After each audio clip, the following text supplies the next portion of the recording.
Hey everyone, welcome to Daily News Analysis. Let's look at some of the important news of 19th June. Important news coming from Israel. Israel's Benjamin Netanyahu. He will move ahead with judicial reforms. If you remember, some time back in India also, there was this NJAC, National Judicial Appointment Commission, passed by the Parliament, but Supreme Court ultimately annulled that. It was not ultimately put into force because legislature was having some say in appointment of judges, so that was not acceptable. It was said as there is an interference of legislature into judiciary.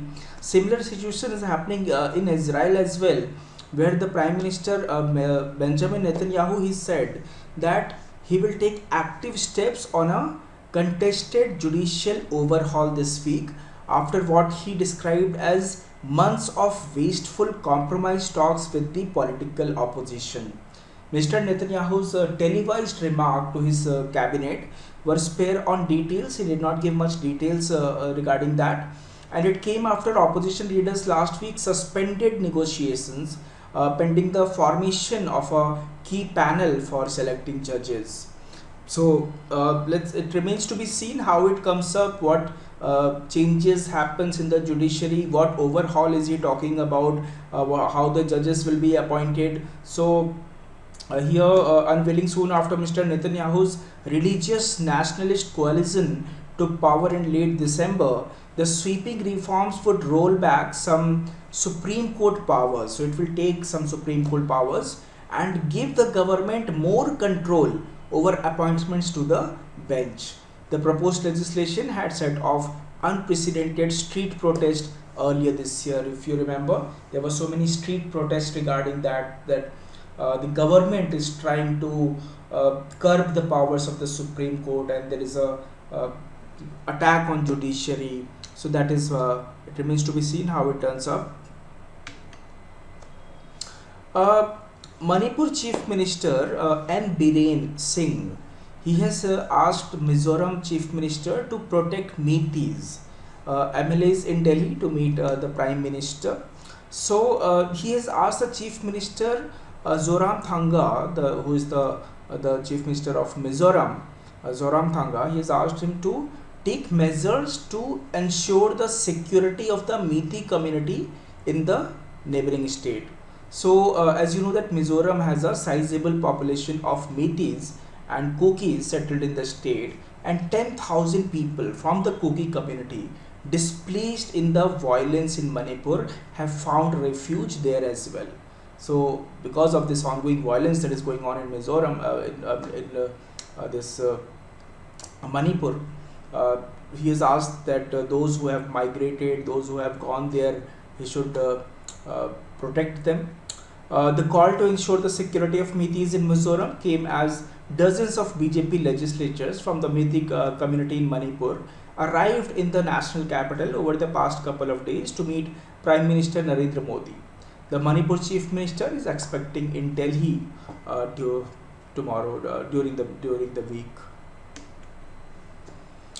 Here, a veteran cinematographer, Navroj's contractor, has passed away at the age of 79. It happened after a bike accident on Sunday.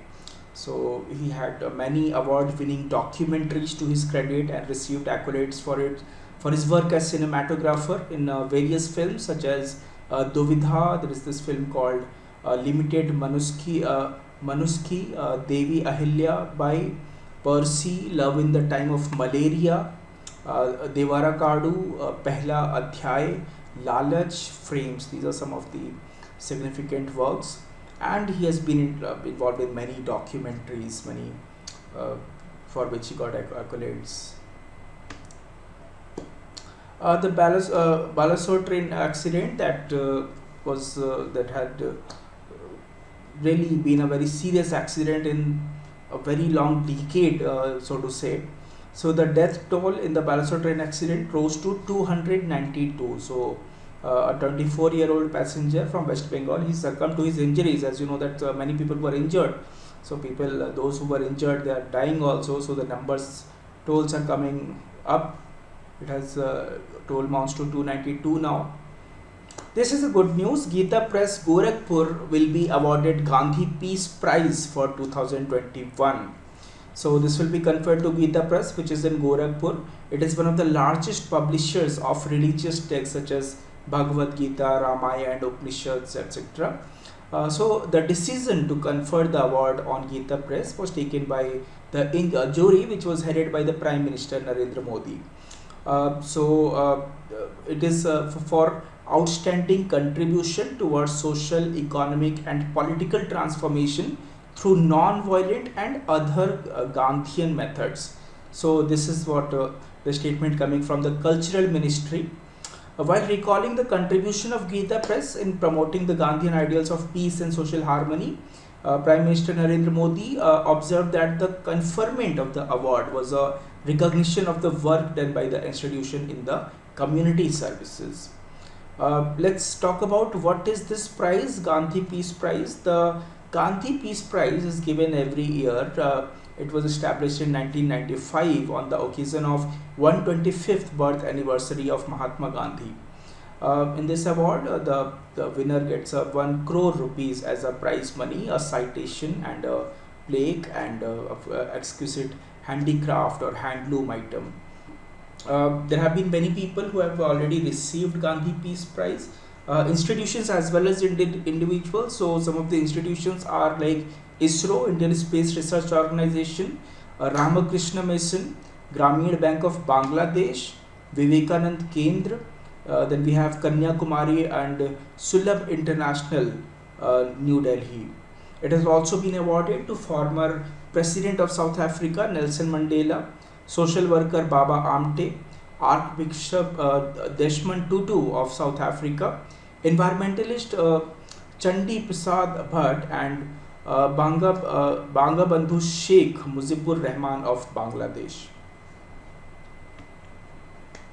Kerala Chief Minister is pushing for more investment in startups. So Kerala Chief Minister, who is CM, it's Pinarayi Vijayan.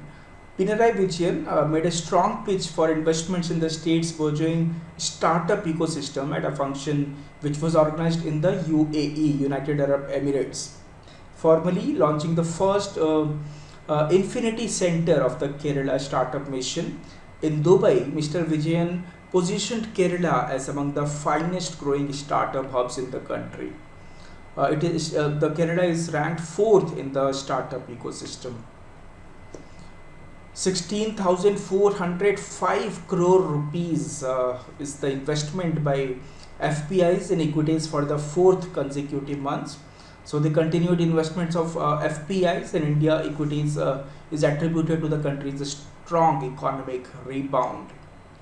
Net direct tax collection rises 11.2% to 3.8 lakh crore rupees. This information is coming from Finance Ministry. In Mali, Janta's referendum on draft constitution hints at power change. So the people of Mali, they voted on whether to back a draft constitution which is drawn by the governing Janta, which has fueled speculation that the country's strongman ruler will seek election. The referendum on the constitution is the first electoral test for leader Assimi Goita, who is the Colonel Assimi Goita, who has vowed to return the country to the civilian rule in 2024. There is this ongoing battle going on in Sudan. So Sudan's warring general agrees to a 72-hour truce so that some things could be brought to the people. 72-hour ceasefire between Sudan's warring generals took effect to allow the delivery of desperately needed aid to the country on the eve of a humanitarian conference. Blinken arrived in Beijing as US and China look to mend fractured ties. So as you know that they are not in a very good relationship, China and US, but diplomatically there is this meeting happening. So Antony Blinken, he landed in Beijing in the first visit by a US Secretary of State in 5 years, as the world's two biggest power attempt to manage an increasingly fractious relationship. Mr. Blinken and Chinese Foreign Minister Qin Gang They held talks for several hours before a working dinner. Mr. Blinken said following the talks that both sides discussed how we can responsibly manage the relationship between our two countries through open channels of communication. They emphasized the importance of diplomacy and maintaining open channels of communication across the full range of issues to reduce the risk of misreception and miscalculation. It describes Taiwan as the most pronounced risk in their relationship, and Beijing calls for more exchanges involving mutual visits by students, business persons, etc. So that's a good thing. In sports, we have Abhishek Verma clinching to his World Cup gold. Abhishek Verma clinches the men's individual gold medal in the Archery World Cup Stage 3 in Colombia. And here we have Indian shuttlers Ashwini Ponappa and Tanisha Krasto. They defeated their Chinese counterpart to win the women's double crown in the Nantes International Challenge in France. Update on the Ranji Trophy starting from 5th Jan. It will be played from 5th Jan to 14th March.